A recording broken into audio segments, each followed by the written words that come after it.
Hello YouTube, on se retrouve pour une nouvelle interview sur la chaîne de Coinote. Et je suis aujourd'hui en compagnie de Cyril. Donc, pour entrer directement dans le vif du sujet, je vais te laisser te présenter et nous présenter un peu la jeunesse du projet. Bonjour à tous, salut Johan. Donc moi je suis Cyril, je suis le cofondateur de Swap avec 2A. Donc Swap, c'est une plateforme, c'est un protocole de finance décentralisé qui permet à n'importe qui de bénéficier de rendement sur ses actifs en fournissant de la liquidité afin de permettre à d'autres personnes de trader. Donc on aura l'occasion d'y revenir un peu plus dans le détail au cours de l'interview, parce que bon, là, j'ai utilisé pas mal de termes un peu barbares. Euh, le, alors, d'où ça vient la jeunesse du projet? En fait, enfin, Swap, c'est une aventure où on est deux cofondateurs. Donc j'ai cofondé Swap avec David Bouba. Il y a à peu près 2 ans, on a participé à un programme qui s'appelle Entrepreneur First, qui permet à des personnes qui souhaitent monter une entreprise de pouvoir trouver un cofondateur, et commencer à bosser ensemble et explorer des sujets ensemble. Et c'est à cette occasion qu'on s'est rencontrés. Et quand on a participé à ce programme, un des grands sujets qui a émergé, c'était la possibilité de créer un nouveau système financier, une nouvelle infrastructure pour le système financier sur la blockchain, qui s'appelle la finance décentralisée. Et donc, l'objectif de la finance décentralisée, c'est de permettre en fait, de démocratiser les services financiers, de les rendre plus efficaces, désintermédiés, et donc plus justes. Donc voilà, c'est une nouvelle itération sur l'infrastructure du système financier qui se passe sur la blockchain. Et nous, chez Swap, du coup, on s'inscrit dans ce mouvement-là de la finance décentralisée, avec un service qu'on met en place, qui est ce qu'on appelle un service de market making. Alors, qu'est-ce que c'est que le market making? Le market making, un service qui consiste à rendre un marché efficient et liquide. Comment ça se passe? En fait, ça se passe sur n'importe quel type de marché. Un exemple simple, c'est quand vous voulez échanger des monnaies pour aller dans un pays étranger, par exemple. Euh, En fait, s'il n'y avait pas de market making, vous seriez obligé, par exemple, si vous allez aux États-Unis, de trouver un Américain qui est prêt à échanger la même quantité de dollars que vous voulez d'euros, à un prix sur lequel vous êtes d'accord, et au même moment. Et ça, c'est compliqué à faire. Et donc, pour éviter ça, il y a des gens qu'on appelle des market makers qui vous proposent d'acheter ou de vendre des euros et des dollars en permanence à un prix qui est proche du marché, moyennant une commission. Et en fait, ce service de market making, il existe sur tous les marchés financiers qui sont liquides, donc les monnaies d'échange, mais aussi les actions, les obligations et les actifs crypto. Et donc nous, chez Swap, on fait ça en DeFi, sur des crypto-actifs. Et la particularité, c'est qu'en fait, pour faire ce service, il faut avoir à la fois une infrastructure technologique et des algorithmes très poussés, mais il faut aussi avoir de la liquidité pour permettre aux gens d'échanger. Et nous, ce qu'on fait, c'est que la liquidité, on la récupère de façon décentralisée, c'est-à-dire qu'on permet à n'importe qui de fournir cette liquidité. Et en échange de quoi, on fournit les revenus de cette activité aux gens qui ont fourni la liquidité. Voilà. Ok, très bien. Donc, tu as bien présenté l'ensemble du projet et le problème solutionné, c'est top. Et du coup, tu m'as parlé d'un cofondateur, donc vous êtes deux. Est-ce que au niveau de l'équipe, il y a d'autres intervenants sur certaines parties ou pour l'instant, comment vous organisez en Ouais, interne? bien sûr. Alors, nous, en fait, on est une équipe assez complète.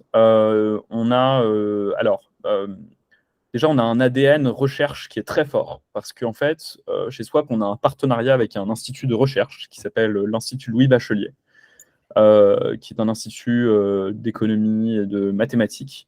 Et on bosse avec eux pour tous les modèles qui vont permettre de développer nos algorithmes, et voilà, qu'on utilise dans le cadre de la plateforme.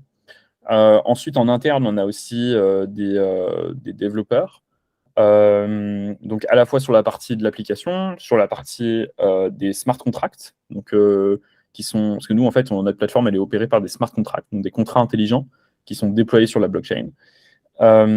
Et puis aussi, on a un data engineer Et après, on a aussi une partie plus business, marketing, où on a aussi des équipes en interne.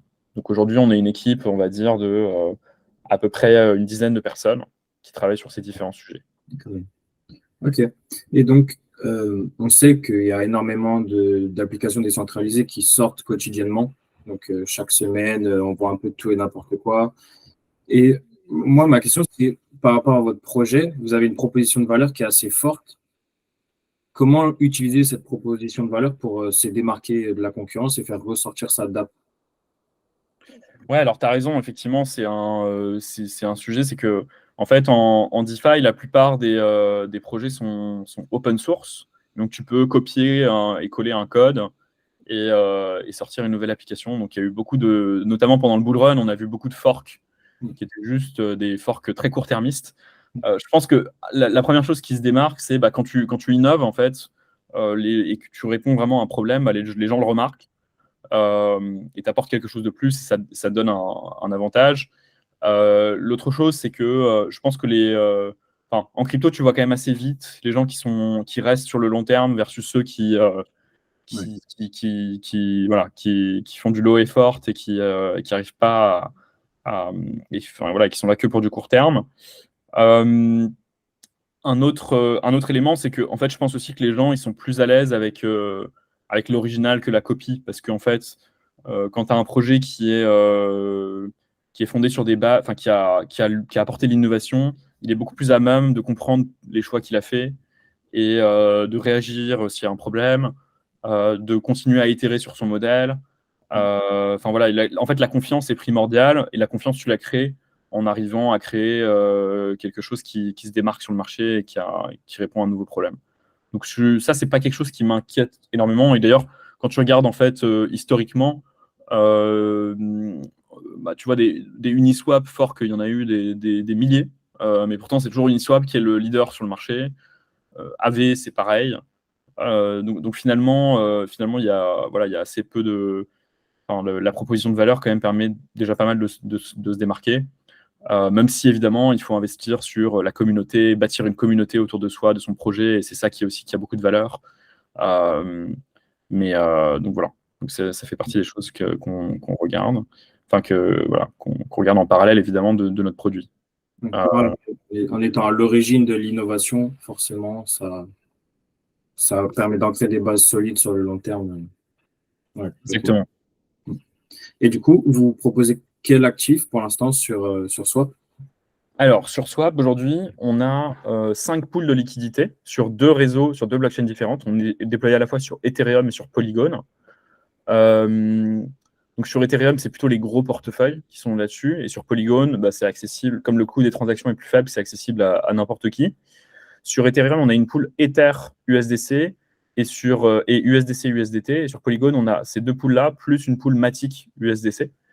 La raison pour laquelle comme tu peux le voir, du coup, on propose surtout des actifs qui sont dits blue chip, donc c'est-à-dire des actifs plutôt qui sont déjà très établis. La raison pour laquelle on fait ça, c'est qu'aujourd'hui, nos modèles ils sont adaptés à ce type d'actifs. Donc on va aussi lancer plus de pools. Donc notre communauté nous a déjà soufflé quelques idées. Bitcoin, par exemple, Liquid Staking Derivatives aussi. On a aussi un partenariat qui va arriver avec Frax. Donc voilà, il y a des choses qui sont dans le pipeline. Euh, mais pour l'instant, voilà, on se concentre sur ce type d'actifs parce que c'est là où on a optimisé nos modèles pour. On réfléchit aussi à voir si on pourrait pas, s'il n'y a pas d'autres modèles à lancer pour des actifs un peu plus jeunes et un peu moins liquides. Mais pour l'instant, c'est pas l'heure du jour. Ok, très bien. Et donc, imaginons que je tombe justement sur votre projet sur Twitter. Donc, je découvre Swap. Et donc, quel va être, moi, en tant que, entre guillemets, utilisateur client, quel va être mon parcours? J'arrive sur le site et après, à quel moment Alors, j'effectue les photos? ouais, en fait, je pense que c'est une question intéressante parce qu'en fait, ça fait appel à une thèse profonde qu'on a chez Swap, qui est le fait que, historiquement, les DEX cherchent à plaire à deux personnes en même temps. Les gens qui veulent venir échanger des actifs et les gens qui veulent venir déposer de la liquidité et gagner du rendement. Et nous, chez Swap, on considère que quand tu te logs chez Swap, tu ne vas pas venir pour trader, tu vas venir pour uniquement déposer la liquidité. Parce qu'en fait, on considère que si tu veux aller trader, la meilleure option pour toi, c'est d'aller sur un agrégateur qui va comparer les prix de tous les endroits qui ont de la liquidité et qui va te donner le meilleur prix. Et nous, chez Swap, parfois on a le meilleur prix, mais parfois on n'a pas le meilleur prix non plus. Donc c'est assez dépendant du contexte de marché. Parce que nous, notre but, c'est de maximiser la valeur pour les gens qui apportent la liquidité. Donc concrètement, quand tu es utilisateur chez Swap, ce qui va se passer, c'est que tu seras LP du coup. Donc tu vas te connecter sur notre plateforme. Tu peux lire toute la documentation, etc., qui explique comment ça se passe sur la plateforme, etc. Et ce qu'on va faire, c'est donc tu vas pouvoir, il y a différentes pools de liquidités qui te seront proposées du coup, et tu peux déposer de la liquidité. Donc quand tu déposes de la liquidité dans une pool, par exemple Ether USDC, tu es exposé aux deux actifs, donc à la fois à l'Ether et à l'USDC. Et en fait, ce que va faire la pool, c'est qu'elle va permettre à d'autres personnes de trader via les agrégateurs, et elle va prendre des commissions à chaque fois. Et en fait, l'idée, c'est que ces commissions, elles vont générer un rendement qui sera reversé. Et donc, tu peux laisser ta liquidité. C'est pas comme sur d'autres DEX comme Uniswap V3 où il faut ajuster en permanence la liquidité. Ici, la complexité, elle est complètement abstraite par la plateforme. C'est les algorithmes de swap qui ont été développés avec les chercheurs qui permettent de faire ça. Et du coup, en tant que LP, tu vas juste, c'est juste ce qu'on appelle bon, je suis désolé, j'emploie plein de termes anglais, mais c'est du set and forget. Donc c'est tu déposes ta position et après tu l'oublies, tu vas où tu veux, tu fais ce que tu veux, tu n'as pas besoin de vérifier tout le temps ta position. Et puis tu la retires au moment où tu as un besoin. Voilà. Il n'y a pas besoin de. C'est vraiment une solution passive d'investissement. Et ça, je pense que c'est une des forces parce qu'il y a beaucoup d'utilisateurs qui doivent regarder en permanence leur position et ça devient un job à plein temps assez rapidement. Et nous, l'idée, c'est que on, euh, on abstrait ça et puis c'est fait par des algorithmes qui ont été savamment étudiés. Oui, donc une simplification au maximum pour pouvoir aussi attirer le plus de monde facilement, toucher un plus grand public. C'est vrai que quand ça devient complexe, plus de performance aussi, quoi. Enfin, en tout cas, c'est l'idée. C'est de vraiment pouvoir fournir le meilleur du meilleur aux gens qui fournissent de la liquidité. Okay. Et au niveau des actifs proposés, donc tu m'as dit que c'était des choix parce que c'était des actifs établis. Et au niveau des blockchains, de manière plus générale, du coup, c'est Ethereum et Polygon. Est-ce que vous avez fait ces choix de blockchain parce que c'est aussi des blockchains établis ou il y a d'autres raisons à ces choix? Alors, il y a plusieurs dimensions dans ces choix. Il y a d'abord une question effectivement de est-ce qu'on peut faire confiance à la blockchain, etc. Parce que c'est quand même hyper important évidemment. Donc des dimensions de sécurité, etc. Après, c'est des questions plus de marché en fait. Donc nous historiquement on était déployés sur Polygon parce qu'on avait fait des choix d'architecture dans notre V1 qui ne nous permettaient pas d'être déployés sur d'autres blockchains parce qu'on avait besoin de flux de données très rapides sur la blockchain. Et on a changé notre architecture. Donc dans la V2, on peut être déployer sur n'importe quelle blockchain. Polygon, ce qu'on aime bien chez Polygon, c'est que les frais de transaction sont très faibles et du coup, ça permet de donner accès à n'importe qui à notre produit. Et ça on aime bien parce que on trouve que c'est un peu le but de la DeFi, quoi, de permettre à n'importe qui de bénéficier des meilleurs produits d'investissement, des meilleurs produits financiers. Donc c'est très aligné avec ce qu'on veut faire, qui est un objectif d'inclusion. Et Polygon, c'est un marché qui est déjà assez dynamique, où il y a pas mal de volume de trading, etc. Et après, on a fait le choix dans la V2 de lancer en même temps sur Ethereum, parce qu'en fait, Ethereum, c'est un peu le Colisée quoi, en DeFi. Si tu veux, c'est l'endroit où il y a c'est le plus gros marché, c'est l'endroit où il y a le plus de volume. Donc c'est le marché le plus intéressant d'un point de vue business.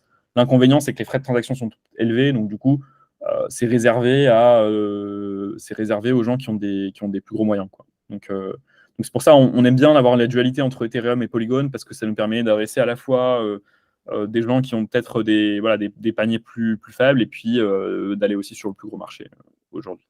Ok, c'est très clair. Et du coup, j'aimerais aborder maintenant un aspect un peu plus marketing, communication, mais je pense que tu vas pouvoir justement approfondir ce sujet-là. Vous avez mis en place chez Swap un système de récompense avec des NFT en fonction du volume de dépôt. Ouais. Et moi, ce qui m'intéresse, c'est quel est cet objectif derrière et quelles sont, par exemple, les récompenses et qu'avez-vous cherché à faire à travers ce programme? Alors, sur les récompenses, on n'a pas encore communiqué dessus, sur à quoi vont servir ces NFT.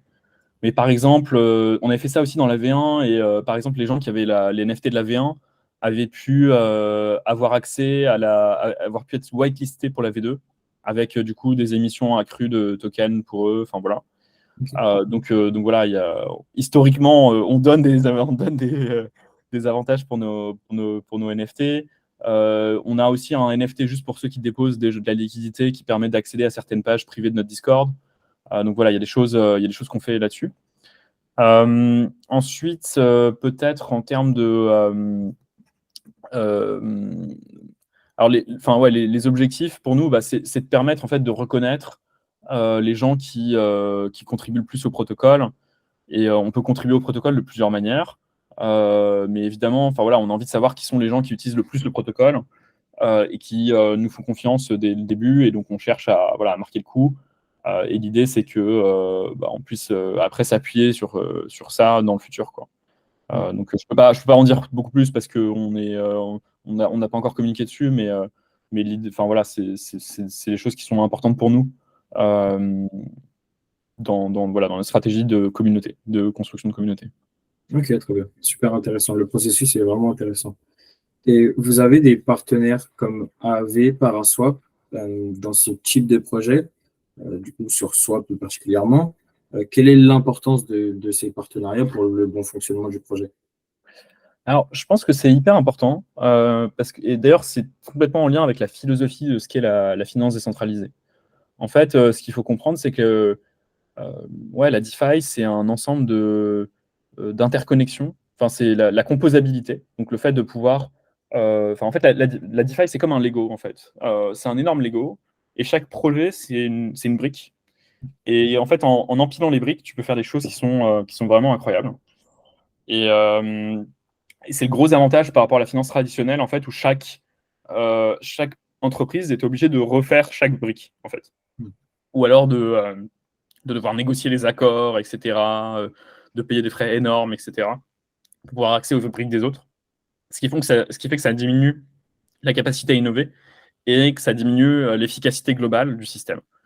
Euh, et en DeFi, l'avantage, c'est que chacun se concentre sur une mini-brique et du coup fait quelque chose qui est exceptionnel. Et ensuite, bah, les briques, elles communiquent entre elles et elles fonctionnent entre elles. Et tu peux créer des choses beaucoup plus complexes à partir de chaque brique. Donc bref, assez parlé de Lego. Mais concrètement, qu'est-ce que ça veut dire? Enfin, ça, c'est plus la philosophie générale. Mais pour Swap, qu'est-ce que ça veut dire? Bah, en fait, chez Swap, comme je te le disais, nous, ça nous permet de ne pas nous concentrer sur les traders, en fait, par exemple. Donc pour le partenariat avec Paraswap, qui est un des agrégateurs avec qui on travaille, en fait, Paraswap, on est référencé chez eux comme un endroit où ils peuvent aller chercher de la liquidité. Et du coup, quand tu vas trader chez Paraswap, bah, ils comparent Swap avec Uniswap, par exemple.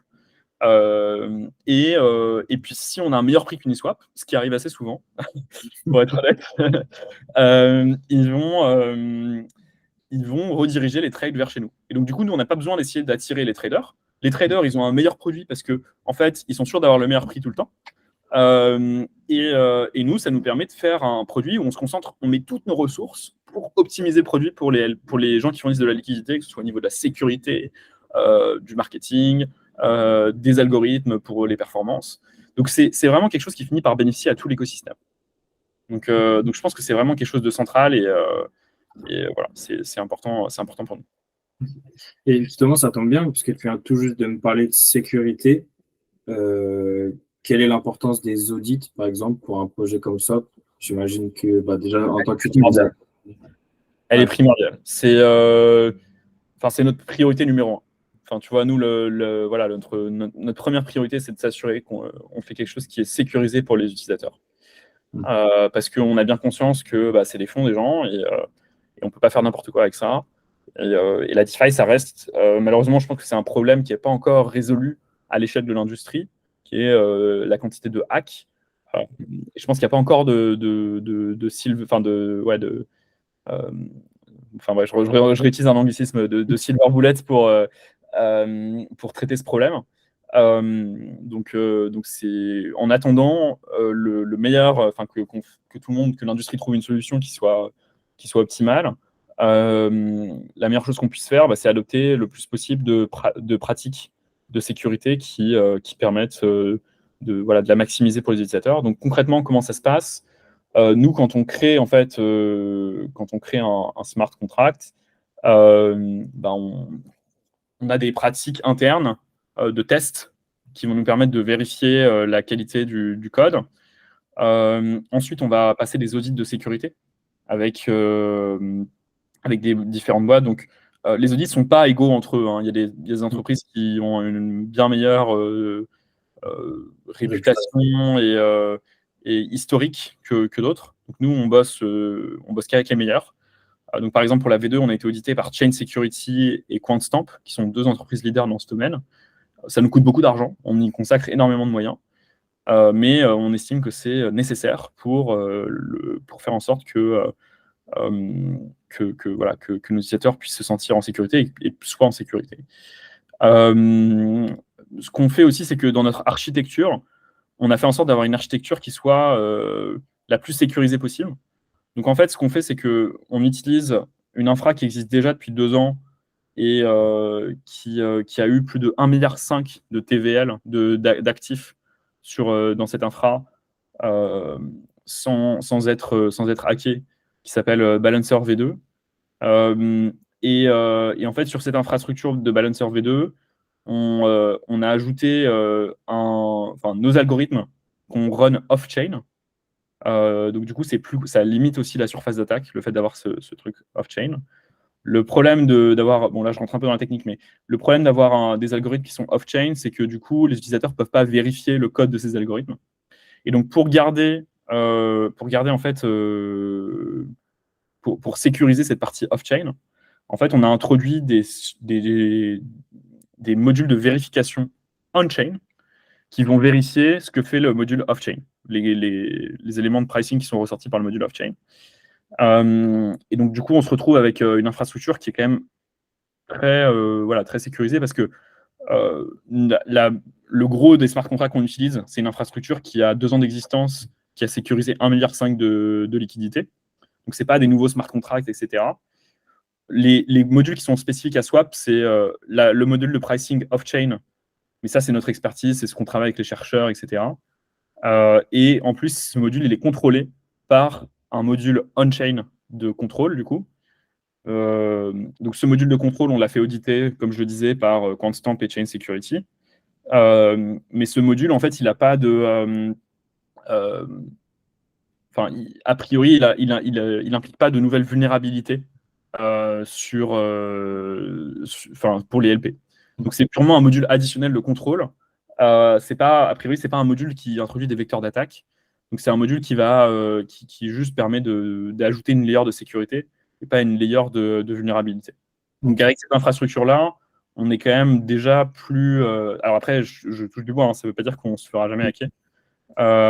Mais on a une base, on va dire, qui est quand même très solide pour un nouveau protocole.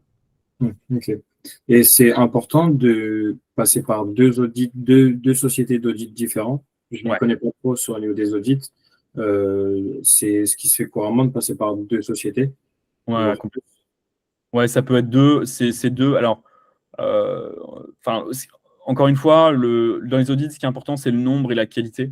Donc vraiment, 2 boîtes d'audit ne se valent pas. C'est un premier truc. Donc il faut bien regarder la qualité des entreprises d'audit qui. Bon, je ne citerai pas de nom, mais voilà. Donc il y a ça. Et puis après, oui, effectivement, plus tu fais d'audit, plus tu as de paires d'yeux qui se penchent sur ton code, et donc c'est plus safe, quoi. Donc, tu peux avoir des boîtes qui ne faire qu'un seul audit, parce que ça coûte très cher un audit, hein. C'est des dépenses qui sont de l'ordre de... nous, pour chaque nouvelle version de Swap, c'est des dépenses à 6 chiffres, hein. Ouais, non, c'est c'est vraiment important. Donc, Ok, ouais. Donc, il y a des boîtes qui choisissent de faire qu'un seul audit. Mais je pense que c'est, ouais, ça, nous, en tout cas, on considère que 2, c'est le minimum, quoi. ok, ok, très bien. Et donc, je pense que pour cette dernière partie de l'interview, on va se pencher un peu plus sur l'avenir de Swap, quelle est un peu votre vision, etc. Euh, du coup, tu m'as parlé un peu tout à l'heure de potentielles nouvelles poules de liquidité, notamment la communauté qui vous demandait certaines choses, un partenariat en cours. Est-ce que tu peux m'en dire un peu plus ou revenir un peu sur ce sujet-là? Ouais, bah, comme je le disais tout à l'heure, donc aujourd'hui, on a 5 pools de liquidité sur Swap. L'idée, ça va être d'ouvrir d'autres pools sur d'autres actifs, mais toujours des actifs bien établis. Donc, par exemple, Bitcoin, par exemple, Frax, par exemple, les liquid staking derivatives, donc des actifs comme Wrapstake East, par exemple. C'est des actifs qui sont demandés par notre communauté et sur lesquels on estime pouvoir être performant avec notre technologie actuelle. Euh, donc voilà, ça va être intéressant. Et nous, du coup, on a vraiment une approche où euh, on préfère y aller graduellement plutôt que d'ouvrir 50 pools et après les fermer. Voilà, on préfère avancer, on va dire un peu plus doucement que, que la moyenne du, euh, du space, mais enfin, pour pouvoir en fait tester les hypothèses au fur et à mesure et ensuite scaler directement une fois qu'on est sûr, quoi. Donc pour l'instant, par exemple, sur le protocole, depuis le lancement de la V2, on voit des résultats hyper intéressants en termes de performance, euh, notamment sur les pools de type Ether USDC et Matic USDC. Mhm. Et donc, du coup, ça nous conforte dans l'idée de lancer des nouvelles pools. Ok, très bien. Et en termes de fonctionnalité de manière plus globale, est-ce que vous envisagez aussi des développements dans le futur? Complètement. Alors aujourd'hui, en fait, les priorités en termes de fonctionnalité de notre côté, il y en a quelques-unes. Il y a d'abord tout ce qui concerne l'amélioration de l'application. Donc on a notamment, enfin en fait, on a préféré lancer vite l'application. Donc sur la partie protocole, pour le coup, on est vraiment, enfin je veux dire, l'idée c'est de faire un nombre de tests énorme, etc. Enfin pour s'assurer de la sécurité. Sur la partie application, tu n'as pas les mêmes, alors enfin il y a quand même des contraintes de sécurité, mais c'est moins prégnant que dans les smart contracts.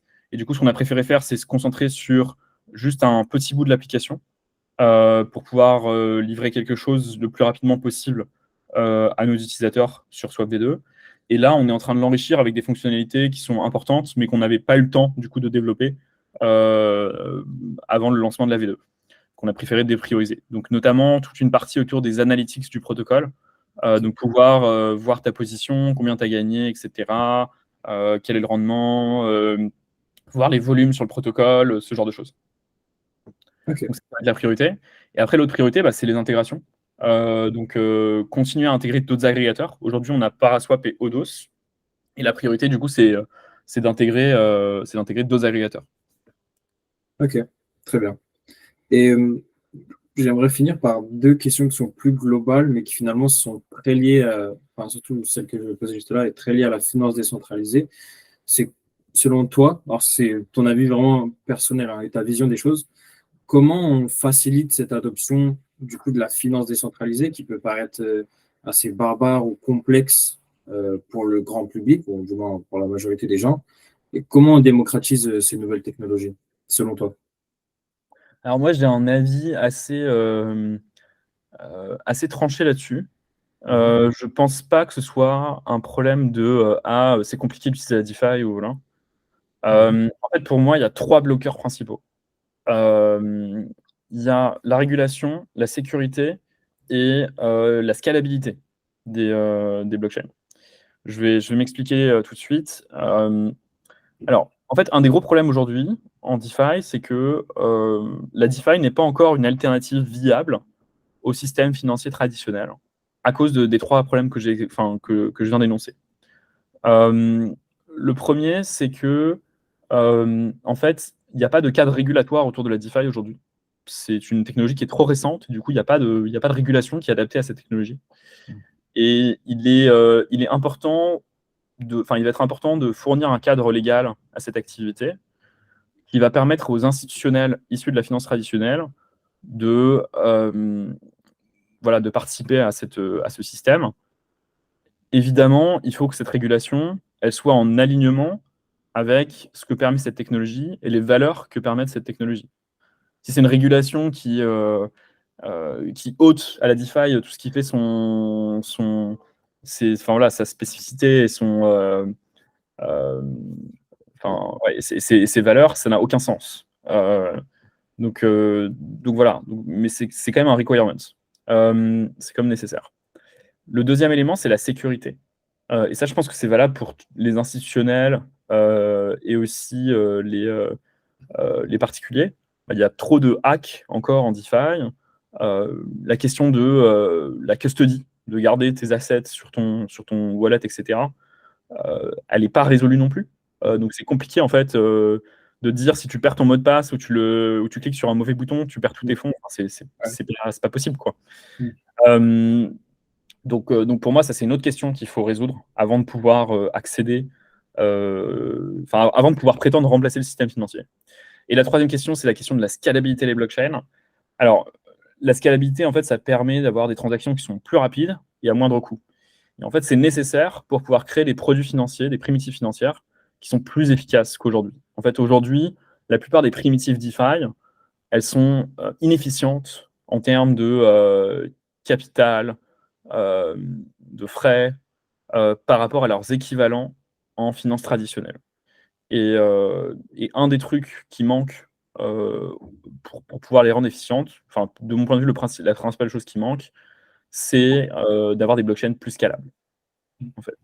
Tu peux pas, pendant le bull run, tu pouvais payer $150 pour faire un swap sur Ethereum, ça n'a aucun sens. Pour un utilisateur. Mais au-delà de ça aussi, ça veut dire que si tu veux faire des opérations complexes on-chain, ça te coûte super cher. Tu vois. Nous, chez Swap, tu vois, on a des gas fees qui sont au-dessus des autres parce que on fait plus de calculs, on a cette layer de sécurité en plus que n'ont pas les autres AML. Et voilà, et du coup, on est un peu désavantagé à cause des gas fees sur ce point de vue-là. Donc, avoir des blockchains qui permettent de faire plus de computations à moindre coût, ça va être essentiel pour permettre l'avènement de services financiers plus efficaces. Voilà. Développement vraiment super intéressant. Global, franchement, super intéressant. Et j'aimerais terminer toujours sur tes goûts personnels, etc. Quel est ton projet Web3 préféré et pourquoi? Alors, je vais avoir une réponse avec un petit grain de sel. Voilà. En fait, il y a eu un développement de l'actualité récent dans la DeFi qui en fait est très aligné avec ce qu'on prône chez Swap, qui est la sortie de Uniswap X. Alors, Uniswap X, qu'est-ce que c'est en fait? C'est un agrégateur qui fonctionne un peu sur le même modèle que ChaosSwap, où en fait, l'idée c'est que n'importe qui peut proposer la meilleure route. Quand tu es un agrégateur, en fait, tu vas sélectionner plusieurs. Tu vas proposer un prix et une façon de sourcer ce prix. Donc, en utilisant différents échanges décentralisés, ou alors même en proposant toi-même, via ton propre inventaire, un prix. Et en fait, la plupart des agrégateurs de type Paraswap, ils le font eux-mêmes, ce travail de trouver le meilleur prix. Mais tu as ChaosSwap et maintenant Uniswap X qui le font de façon décentralisée. Et en fait, le gros avantage pour Swap de Uniswap X, c'est que Uniswap maintenant va se concentrer principalement sur le fait d'amener des traders à venir trader chez Uniswap et du coup à leur proposer le meilleur prix pour ça. Et donc, historiquement, en fait, il y a beaucoup de gens qui viennent trader sur Uniswap, mais ils étaient redirigés vers les pools d'Uniswap. Et maintenant, grâce à Uniswap X, les gens qui sont LP chez Swap, ils vont avoir accès aux gens qui viennent trader chez Uniswap. Parce que si Swap est moins cher, ils vont trader chez nous. Et donc, du coup, évidemment, moi, je suis ravi que le marché évolue comme ça, parce que ça se structure vraiment entre des acteurs qui choisissent de s'adresser aux traders et des acteurs qui choisissent de s'adresser aux LP. Et du coup, je suis content que Uniswap, qui est un acteur très établi, choisissent d'être plutôt côté trader parce que ça agrandit le marché pour nous. Je pense que ça offre une meilleure expérience aux utilisateurs qui vont pouvoir payer moins cher. Et aussi, ça permet au LP de se tourner vers des solutions vraiment soutenables pour la fourniture de liquidités, comme Swap. Ok, super. Pour clôturer cette interview, en tout cas, c'était très, très intéressant sur la vision du projet, l'ensemble et votre vocation finalement à proposer quelque chose de nouveau. Donc, je te remercie, Cyril, pour cette interview et on se dit à bientôt. Écoute, merci beaucoup pour l'interview, beaucoup apprécié aussi de mon côté. Et puis, n'hésitez pas, si vous avez besoin de plus d'infos sur Swap, vous pouvez nous suivre sur les réseaux sociaux, notamment sur Twitter. Vous pouvez aussi aller consulter notre site internet ou nous rejoindre sur Discord. Et puis, vous pouvez aussi me suivre sur Twitter et me poser des questions si vous en avez. Voilà. Ouais, Merci, Johan, en tout cas. merci à toi. À bientôt. Au revoir.